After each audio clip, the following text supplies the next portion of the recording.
on va chez nos amis les Verts, pas les Saint-Etienne évidemment, chez les Celtics, où il s'est passé quand même pas mal de choses pendant cet été. Appelez-nous les amis pour parler des Celtics si vous êtes fan des Celtics. Il y a eu la fin d'une ère, la fin de l'ère de Brad Stevens au coaching, 8 ans. Alors il n'est pas parti avec sa valise, il est juste monté d'un étage. Il est devenu directeur, président des opérations, GM, ouais, il a pris la place de, comment il s'appelle Danny Ainge. De Danny Ainge, merci. Et avant d'aller sur la suite de tout ce que cela, l'effet domino que ça a impliqué chez les Celtics, est-ce que ça vous a surpris ce départ pour prendre une position plus dans les bureaux ? Énorme surprise. Énorme surprise, sachant que notre ami coach Brad Stevens a dit qu'il aurait perdu la flamme du coaching depuis la bulle.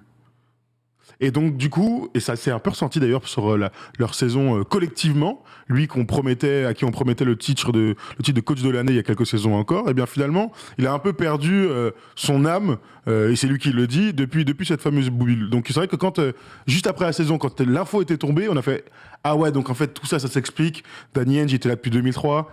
Clairement, il était plutôt sur la fin, voilà, l'âge fait et le manque de gros trades qu'on a parfois attendu pour aller chercher le fameux tonton qui ne s'est jamais fait.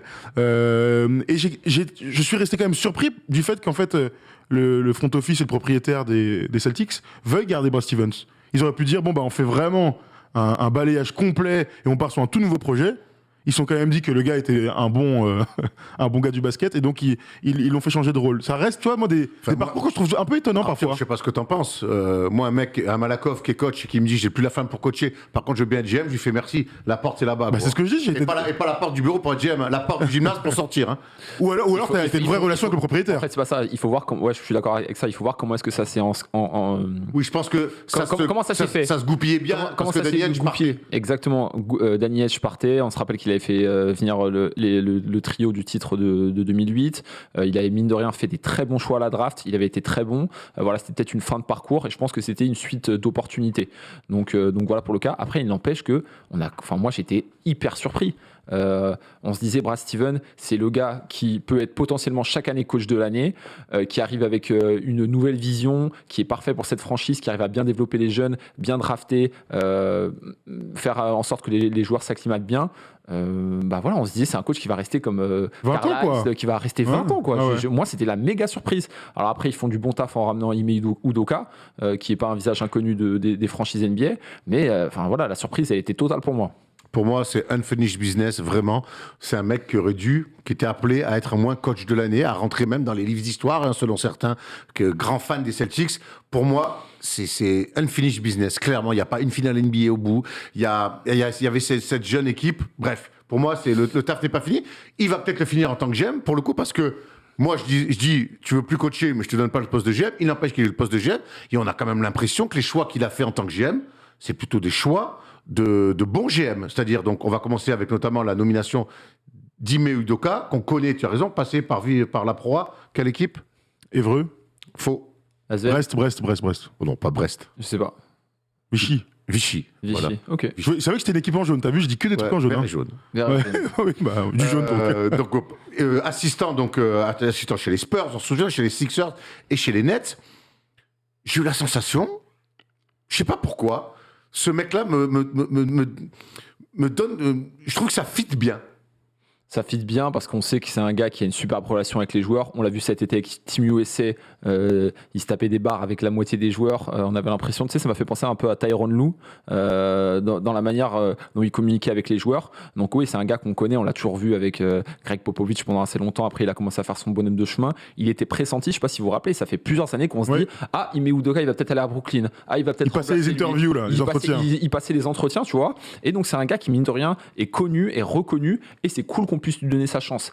Après, il passe après quand même Brad Stevens et il a quand même un bel effectif entre les mains. La saison dernière de Boston est illisible. Personnellement, je peux pas me dire je suis déçu, je suis pas déçu. Entre le Covid, les blessures. Moi, je suis pas déçu. Moi, je suis déçu. Moi, tu sais pourquoi je suis pas déçu parce que le Covid, ils ont eu tous leurs joueurs Covid. Tout le monde a eu le Covid. Non. Boston, mais eux, ils ont eu leur équipe décimée. Leur équipe décimée. Ils ont eu les blessures. Ça a été trop compliqué. Franchement, pour moi, la saison de Boston, s'il y a bien une équipe l'année dernière qui a souffert de tout ça, c'est vraiment Boston. Donc, bon, voilà. Après, aujourd'hui, voilà, je trouve qu'ils peuvent potentiellement avoir un bon 5 majeur. L'équipe est plutôt bien construite. Ils vont pas. On se posera peut-être la question. Je sais pas si on en viendra. Mais on va y arriver. Mais voilà, il y a des bonnes choses. Je pense qu'il a du matos entre les mains et il a de quoi faire. Je voulais qu'on reste d'abord sur tout ce changement d'identité autour du coaching et après on ira vraiment sur le roster. Justement, Tom, on reste sur ce Brad Stevens qui nomme Ime Udoka et on a avec nous Loïc qui lui pense que Brad Stevens, sa meilleure place au sein de la franchise, c'est d'être GM. Bonsoir Loïc. Salut les gars, ça va ? Ça va très bien. Loïc. Salut. Alors, nous on a été surpris de voir Brad Stevens se dire qu'il ne voulait plus coacher. On a été surpris de le voir nommer GM aussi. Mais pour toi, c'est la meilleure chose qui pouvait arriver aux Celtics. C'était surprenant sur le coup parce que il a toujours... il avait cette carte de dire que c'est un des meilleurs coachs NBA, mais je pense que c'est mieux pour lui et c'est mieux pour les Celtics dans le sens où c'est quelqu'un qui a une très grande connaissance du basket et c'est quelqu'un aussi qui a une philosophie très propre à lui, c'est-à-dire avec son système où il veut un porteur de balle, 3 ailiers un peu qui touchent à tout et vraiment qu'un seul intérieur. Et en ayant cette philosophie-là et en étant un peu jusqu'au boutiste comme ça, le mettre tout en haut de la pyramide Celtics, on va dire, ça va être quelqu'un qui va être en capacité de penser le jeu, de penser la construction de son effectif complètement. Et ça va aussi permettre de mettre un coach qui a peut-être une meilleure personnalité que lui et qui incarne peut-être un peu mieux ce projet que lui. Et lui sera toujours derrière à tirer les ficelles, un peu comme peut le faire un Daryl Morey. Et je pense que c'est quelque chose qui peut être positif pour les Celtics parce que en tant que coach, Brad Stevens, ça fait de belles choses, mais j'ai l'impression qu'en termes de management d'ego, il a peut-être un peu plus de mal, c'est peut-être lié à sa personnalité, mais en termes de philosophie basket, en termes de réflexion sur le basket, c'est sans doute ce qui se fait de mieux à l'heure actuelle en NBA. Et puis on peut imaginer qu'entre un coach qui a coaché 8 ans en NBA, qui a fait 2 finales de conférence, quand il met un coach rookie, parce qu'il met Udoka, ça sera son premier vrai job en tant que numéro 1, on peut imaginer qu'il va y avoir de l'échange, qu'il va avoir un regard dessus. Bien sûr. Je vais faire une comparaison que je vais pas aimer, mais c'est la comparaison qui me vient la première à la tête, c'est Pat Riley, Rick Spoelstra. À la grande différence que Pat Riley est un top 3 coach de l'histoire. On peut discuter top 3, top 5 si vous voulez. Pour moi, c'est top 3 coach de l'histoire. Ce que n'est pas Brad Stevens, mais dans la relation GM, président des opérations basket, jeune coach qu'on met en place, je trouve un petit peu une filiation un peu similaire. Ouais, moi je la trouve pas tellement parce que Spoelstra il arrivait vraiment de nulle part. Il était à la vidéo là, il n'a pas fait vidéo, les gars. Non, on est d'accord. mais bon, il a commencé à la vidéo. Ce que je veux dire, c'est que voilà, c'est pas Udoka, c'est pas l'ancien joueur. Udoka, il a commencé à Vichy. C'est pas le même parcours. La meilleure époque, alors j'espère. Ouais, non. Oui, après, je vois ce que tu veux dire. Moi, je la vois pas, mais c'est pas grave, je vais quand même essayer de me broder autour de ta question. Mais non, mais t'as le droit de dire que c'est pas du tout le cas. Non, je trouve que c'est pas du tout le cas, parce que t'as une stature de l'histoire légendaire de la NBA qui va chercher son petit gars qui l'a vu grimper, qui met au coaching, alors que là, ils vont chercher un gars qui a des graves de bonnes références, qui connaît Jaylen Brown et Jason Tatum par de multiples réunions l'été avec Team USA. Un mec que tout le monde s'arrache, il avait tous les entretiens et lui a choisi, on a la sensation qu'il a choisi l'endroit où il voulait être. Donc non, c'est pas trop comparable. Moi, ce qui m'intéresse, donc c'est pour rester sur Brad Stevens. Quand je parlais de comparable par rapport à ça, c'est que j'ai l'impression qu'il va avoir un regard sur le sport, sur le jeu. C'est en ça que je faisais une filiation. Oui, ça me va. Maintenant, ce que je vois, c'est les premiers moves de Brad Stevens. Et c'est là que c'est intéressant pour voir vers où il veut aller. Alors, justement... Non mais continue, on peut envoyer les départs et les arrivées, on peut les enchaîner. Grave, t'as raison. Voilà. Alors la première décision, c'était pas forcément celle du Doka, c'était surtout de se débarrasser de Kemba Walker, son meneur titulaire qu'il a signé à prix fort. Donc Evan Fournier est parti, c'est parce qu'il voulait de l'argent et qu'il ne pouvait pas lui donner, on pouvait comprendre ça. Donc Kemba Walker, genou flingué, pas genou flingué, en tout cas, lui maintenant il va jouer à Manhattan. Et c'était donc sa première décision importante. C'était que ils ont un meneur titulaire qui est venu remplacer Kyrie, avec qui c'était mal passé. Kemba, ça s'est bien passé dans le relationnel, mais il faisait pas l'affaire. Il le dégage en tant que GM. Sacrée décision. Bref, Tristan Thompson, la maille ne laissait pas faite. Du coup, maintenant, il est dans une équipe de merde, que je ne citerai pas. C'est Mio Geleye, Chris Dunn, Carson Edwards et Taco Fall, qui est lui aussi parti vers d'autres cieux. À Cleveland, tout à fait. Dans une équipe de tontons. Oui, ils essaient de faire le plus grand 5 de tous les temps. Et donc, regardons les côtés arrivés, parce que c'est là que c'est intéressant. Oui. Brad Stevens, on sait que ce sont les GM, les directeurs des opérations basket, qui font les équipes. Ils sont allés chercher Dennis Schroeder, à voir quel rôle. Ils sont surtout allés chercher Al Horford. ils ont rapatrié à leur Ford leur meilleur pivot sous l'ère Brad Stevens, hein, et de loin. Hein. Parti michetonné aux Sixers, hein, on se souvient. Parti michetonné aux Sixers prendre du cash alors qu'il était chez lui au Celtic, on s'en souvient. Hein. Mais c'est marrant ça, tu vois. Comme Arthur était parti avant, je m'en souviens. Honteux. Connard. Une montée au N1. Josh Richardson, Enes Kanter aussi fait son comeback, Juanjo Hernan Gomez, Bruno Fernando bien sûr, et le dernier c'est qui, je le vois pas. C'est Sam Osser. Sam Osser, bien sûr, super. Un rookie évidemment. Donc voilà, ce sont les premiers moves et tu parlais d'affiliation et tout ça, l'une des premières choses que veut faire Udoka, c'est de jouer à deux grands avec Allerford peut-être dans le 5 majeur. En tout cas, ils ont commencé la pré-saison comme ça. Il a annoncé qu'il voulait arrêter avec ce délire des 4 ailiers et surtout de s'adapter aux adversaires. Moi, j'aime bien ça. Alors, le truc de Brad Stevens, moi, il me casse les couilles. Moi, j'aime bien ça, mais tu vois, quand tu vois les derniers mois et le niveau que Jason Tatum a montré en jouant poste 4, tu te poses la question en fait. Tu te dis. Aujourd'hui, il start le poste 4, c'est Juanjo Hernan Gomez. Hein. Ouais, non, c'est Allerford. Allerford en 4 et Robert Williams. Parce que. Robert Williams.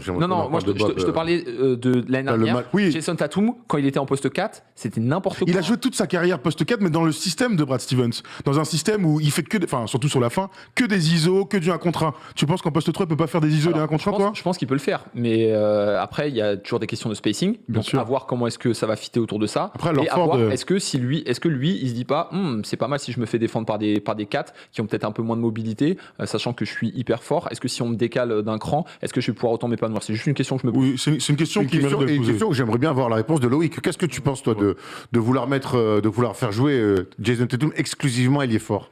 Non, ou 3 du coup. Ailier fort, c'est ce que dit Arthur, c'est que c'est intéressant sur ça, c'est que en fait, il va jouer contre des joueurs qui sont pour la plupart du temps un peu moins mobiles que lui avec la même taille. Après, genre Kevin Durant, je sais pas, honnêtement, le poste 4, il a quand même. Aujourd'hui, on a l'impression que les postes 4, c'est moi à l'époque. J'ai l'impression que les postes 4 sont tous des anciens postes 3 assez mobiles. Est-ce que ça dépend des équipes. Anthony Davis contre Jason Tatum, bon courage. Tout est possible dans les match-ups. En fait, oui, ça dépend des match-ups. Après, le vrai truc, c'est qu'en NBA aujourd'hui, c'est compliqué de vraiment voir des match-ups tête à tête, on va dire, parce qu'il y a tellement de changements de défense. Dès qu'il y a un écran, ça change.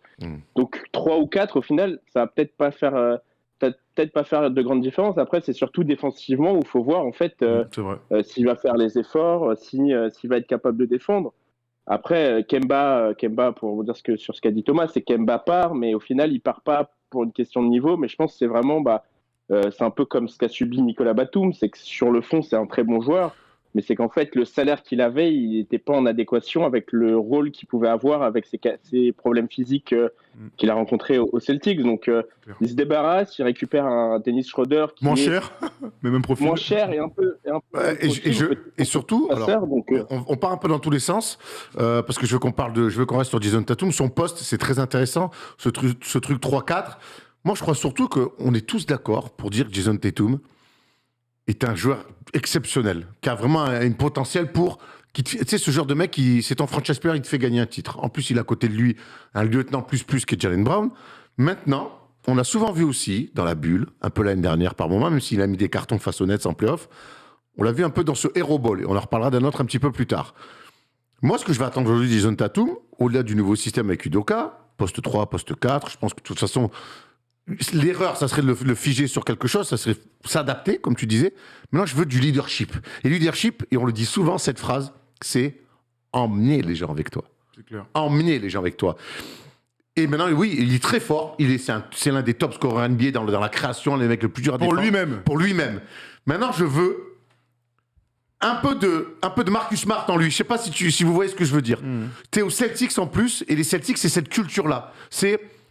Les leaders, les Bird, les Paul Pierce, c'est ça la culture, les Bill Russell, c'est ça la culture des Celtics, ne nous trompons pas. Donc, et aujourd'hui, alors il est très jeune, il a que 23 ans, et ça c'est le step d'après, c'est même la frontière entre les top joueurs et les très forts joueurs, elle est même plus technique, shooter, dribble ou quoi que ce soit. Elle est là, j'emmène les gens avec moi.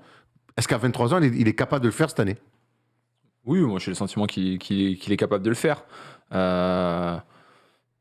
Oui, je pense qu'il est capable de le faire, mais après, voilà, il faut pas oublier qu'il y a toujours ces questions d'ego, il y a toujours ce statut d'All-Star qui va vite vouloir aller sécuriser. Il y a toutes ces choses-là. Est-ce qu'on est en première option dans cette équipe-là?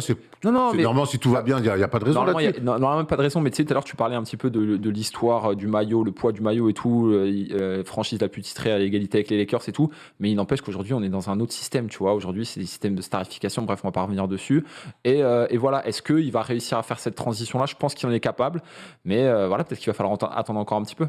Moi, en tout cas, je me pose la question, et pour revenir à cette histoire de poste, c'est vrai que vous avez raison, 3 ou 4, ça ne change pas grand-chose. Moi, en tout cas, ce que j'ai envie de voir, c'est quelque chose de clair. C'est-à-dire que moi, j'aimerais bien qu'ils partent sur les ailes avec Brown et avec Tatum poste 2 et 3, et qu'ils jouent avec 2 intérieurs, juste pour voir ce que ça fait, juste pour voir comment le système peut s'articuler.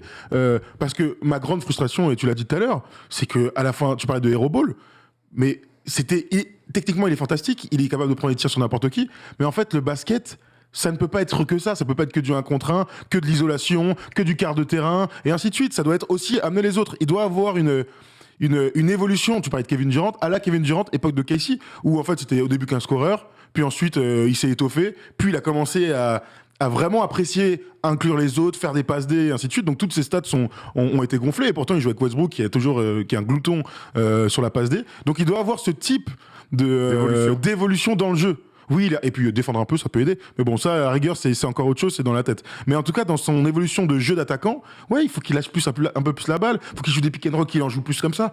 Dès qu'il touche la balle, il tire en fait, lui.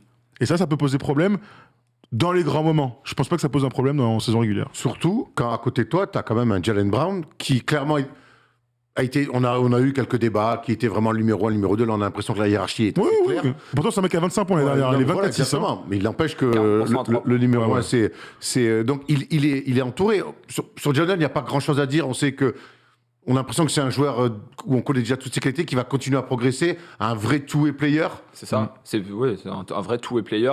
Et là, son objectif, ça va être de rester au même niveau, au moins au même niveau. Ah ouais, c'est clair. Ça sera déjà super. Donc All-Star. Hein. Ouais. Loïc, j'aimerais qu'on aille sur un point que j'ai noté, et ce qui est pour moi très important sur la potentielle future réussite des Celtics cette saison, c'est le cas Robert Williams. Bobby Williams, moi je l'aime beaucoup, mais c'est vrai qu'il n'a jamais été complètement vraiment installé, ou qu'il n'a jamais pris sa chance. Enfin, il y a toujours quelque chose. J'ai l'impression que cette année, le fameux tonton qu'on cherche, en tout cas dans les qualités athlétiques, il les a. Dans les qualités de basket, il l'a. Il a tout pour enfin avoir ce rôle, pas de pivot All-Star, on va évidemment pas lui demander ça, mais qu'aujourd'hui, ça soit un bon pivot titulaire de NBA régulier. Si pour moi, Robert Williams, aujourd'hui, est capable de faire une saison à 12, 13 et 8, je pense que la saison des Celtics peut changer. Il a intérêt, ils l'ont signé 54 millions, le mec. Ah ben ouais. 54 millions pour Robert Williams. Frère, Combien d'années 4, je crois. Hein. Ok, j'avais plus en tête. Frérot, 54 millions. En fait, moi, je pense qu'on doit attendre de lui la continuité de ce qu'il a fait sur la dernière saison. Au moins. Mais pas qu'on aille chercher beaucoup plus. Non, mais personne. Oui. Mais s'il reste au moins à ce niveau-là, qu'après le c'est banc... quoi en stat? T'attends quoi? Du 13 et 8 13 et 10 13-10, ça serait très bien. Solide. Avec du contre, du deuxième rideau, tout ça? Exactement. Mais c'est la taille de Robert Williams? 6'6", non, il est pas grand. Bon, si je t'abuse un peu. T'as dit quoi? Il fait 2,08 à peine. Hein. Il fait pas 2,03 annoncé, 2,03. Gros, moi, c'est ça. tu sais, 6,8. Tu sais, quand j'étais là à Boston, incroyable. on est en bord terrain, j'avais parlé avec Vincent, et il était venu de se mettre à côté de Vincent Poirier quand je parlais avec Vincent. Ouais, alors oui, t'as raison, il fait pas 2,15. 2,3, gros. Mais par contre, il a des bras. Oui, vaut mieux, de toute façon, il joue pivot, le mec. Non, mais d'accord. Je reste persuadé donc, que le facteur Robert Williams, the third, est très important cette année, parce qu'on n'a pas arrêté de dire les tontons. Et lui, il a ce truc cercle à cercle, courir, mettre des planches, aller choper des alley-oops. Et là, je crois vraiment que ça peut être une arme en plus au duo Brown-Tatum. L'année dernière, il est à 8 points, 7 rebonds en seulement 19 minutes en 52 matchs. Il est seulement 13 fois titulaire aussi. Là, ils lui ont donné la confiance sur du cash. Là avec plus de minutes. Voilà, exactement. Voilà. Oui, on est très bien. Marcus Smart va starter, va être le meneur titulaire. Prolonger lui aussi. C'est aussi parmi les gros trucs. Hein. Lui, il aime. Lui, vraiment. Ah ouais, mais c'est important. Il n'était pas obligé. On a souvent eu des débats autour de Marcus Smart, titulaire, pas titulaire. Il va être titulaire. Et l'année dernière, on sait qu'on est tombé sur les Celtics aussi parce qu'ils avaient un banc dégueulasse. Et cette année, quand je regarde le banc, je me dis qu'il y a quand même un banc déjà revanchard. Josh Richardson qui déboule, lui qui depuis Miami quelque part se cherche, il s'est toujours pas trouvé. On espère que ça va aller, avec les Celtics. Alors Ford qui déboule dans le 5 ou sorti de banc, quoi qu'il arrive, on sait que c'est un état d'esprit, il y a un joueur de trop niveau. Le petit Nesmith qui monte des choses. Pritchard, Langford qui a changé de numéro, vous savez pourquoi ? Non. Il est passé de 45 à 9. Parce qu'il a l'impression que dans le 45, il paraissait gros. C'est vrai ça ? C'est vrai. C'est un article de Rivers, on salue Théo Messer. Voilà. C'est une drôle de... Et surtout donc, Dennis Schroeder qui a refusé de l'oseille. Alors il paraît que c'est faux. Lui il a dit je n'ai jamais vu ce contrat devant moi. Peut-être. Il n'empêche que ça s'est très mal passé avec LeBron, qui voulait un rôle de titulaire. On se souvient quand même quand il arrive aux Lakers, moi je suis un titulaire, blabla. Clairement, pour moi, il va être 6e homme aux Celtics. Et j'ai la certitude que c'est le meilleur rôle de... Bah oui. C'est son meilleur rôle d'être un 6e homme. Et puis il va vouloir re-signer en fin de saison prochaine. Donc à mon avis, il va se mettre au diapason. Il va faire en sorte de retrouver cette image de top 6e homme qu'il avait avant d'arriver aux Lakers et à Oklahoma. Et puis voilà, histoire de signer un gros contrat. Et je sais pas si vous suivez sa web série sur YouTube. Non. Où il raconte sa life. C'est magnifique, sauf que mon gars, c'est en allemand. Gros, c'est impossible à suivre. Ah oui, bah, regardez sa chaîne YouTube. C'est pour ça que moi, Dark, j'ai regardé en français. C'est lourd, impossible. Tu peux mettre les sous-titres en anglais ? Non, il y a les sous-titres, mais sauf que t'entends. Bon, bref, Polo n'a pas besoin de sous-titres pour le coup. Loïc, toi, justement, tu penses quoi de ce choix d'avoir fait venir Dennis Schroeder à un petit prix et de le remettre à son rôle de prédilection, là où il a excellé à Atlanta et à OKC, de 6e homme ? Bah, ça, c'est bien, je trouve, mais en fait, il faudrait que tu aies un meneur un peu plus gestionnaire en titulaire, quoi. Et que tu aies un pétard ambulant comme ça en sortie de banc. Le problème, là, des Celtics, c'est que le meneur titulaire, c'est Marcus Smart, mais Marcus Smart, il remplit pas ce rôle de gestionnaire et d'un peu général intellectuel de l'équipe, quoi.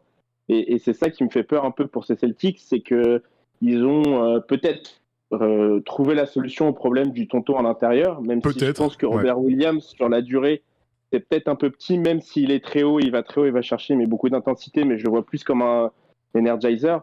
Mais par contre, il n'y a pas de général en attaque et il n'y a pas ce joueur capable de calmer l'équipe, d'accélérer. Et c'est plus ça qui me fait douter de Dennis Schroeder, c'est parce qu'en fait, il n'y a pas son...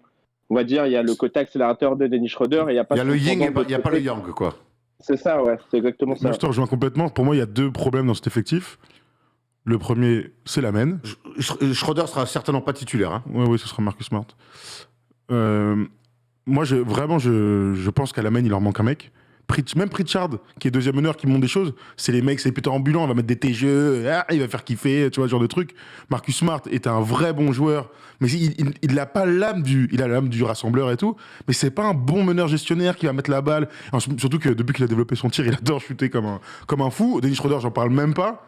Donc la première chose, c'est comment tu fais pour évoluer sans véritable meneur de jeu, peut-être que c'est à Tatum de récupérer du playmaking pour les autres, à voir s'il en est capable. Et la deuxième chose, c'est une évolution du banc. L'année dernière, ils étaient dramatiques, c'était 28e pire banc, 30 points par match venu du banc, c'était dramatique. Cette année, ok, ils ont Dennis Schroeder, mais Dennis Schroeder, il est très bon en général quand il y a Chris Paul à côté. Donc un meneur de jeu. Il n'a pas toujours été très bon il a été aussi très bon qu'il n'y avait pas Chris Paul. C'était à longtemps, ça. Hein. Oui, d'accord, mais... il était bon. Vraiment, c'était à longtemps, ça. C'est sévère comme... Mais oui, c'est sévère, mais c'est la réalité. Moi, je l'ai vu l'année dernière. Hein. L'année dernière, c'est une année sans. L'année dernière, c'est une année sans. Je sais pas, c'est une année de play-off. Au bout d'un moment, le gars, il a des... Bref, je vais pas toujours parmi. Je vais pas le défoncer, je dis juste qu'il a été très bon à OKC. Il y avait Chris Paul à côté. Donc du coup, il y avait un meneur de jeu intelligent. Il a aussi très bon à Atlanta dans ce rôle-là. C'était il y a longtemps qu'il avait été très bon. Moi, à Atlanta aussi, il y avait un système qui était hyper fort. Et en plus, là, Boston, c'est la première année, il n'y a peut-être pas un système qui va être aussi fort que ça. Donc, à voir. Mais si tu as des joueurs comme ça, c'est un peu comme Westbrook, c'est des joueurs qui sont tout le temps pieds au plancher, quoi. C'est qu'il faut être capable de les canaliser en ayant un système avec des repères collectifs.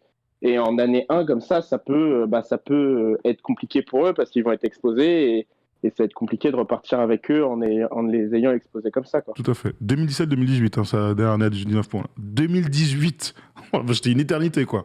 C'est vrai. Non, mais c'est vrai, c'est ouf. Je dunkais encore à l'époque, je crois. Ouais, tu rigoles alors. Tu rigoles, toi. Parce que je me rappelle des bons moments. Loïc, merci, mon ami. Pour tes lumières. Merci. Juste avant, on va faire un petit prono quand même. On les voit où, les Celtics? Quel objectif? Quel objectif plutôt? Moi, je les vois pas top 4. Je pense qu'il y a trop de déséquilibre, il y a trop d'interrogations sur des joueurs, même si je pense que ça peut être une des surprises si ça clique. mais c'est un grand si. Donc pour moi, je les mets même pas top 4. Il faut qu'ils accrochent un top 6. Voilà, il faut qu'ils évitent le play-in. Voilà. Moi, je pense je les vois dans ce ventre mou là un peu. Par contre, eux, ils doivent avoir pour ambition d'être derrière les 3 premiers, Milwaukee, Brooklyn et Sixers. Ils doivent avoir cette ambition-là. J'ai rajouté Miami. Tu peux rajouter Miami. Ouais. Ils doivent en tout cas avoir cette ambition-là de se battre pour les places juste derrière ces grosses équipes. Ils doivent éviter le play-in et aller se qualifier. Ils seront à la bataille avec les Knicks, en fait. C'est ça, oui, voilà, c'est ça. Ils seront à la bataille avec les Knicks. Je les vois un peu plus complexes. Ils seront à la bataille avec les Knicks. Et Et Atlanta. Ouais, Atlanta, t'as raison. Oui, non, mais c'est vrai. Non, mais je me suis... Attends, je regardais, putain, mais ils sont où, moi, mes Hawks? Mais ils sont largement devant, je les ai mis 4ème, donc oui. Voilà. Vite fait, le début de saison des Celtics, il commence par les Knicks, le 21, donc c'est jeudi soir. Celtics Raptors, Rockets Celtics, Hornets Celtics, Celtics Wizards. Il y a tout pour bien se lancer. Hein. Bah oui. Ouais. Loïc, tu les vois comment, toi? Bah, un peu pareil, vu que c'est on va dire l'année 0, l'année 1, il faudrait aller en play-off assurément, donc 5-6.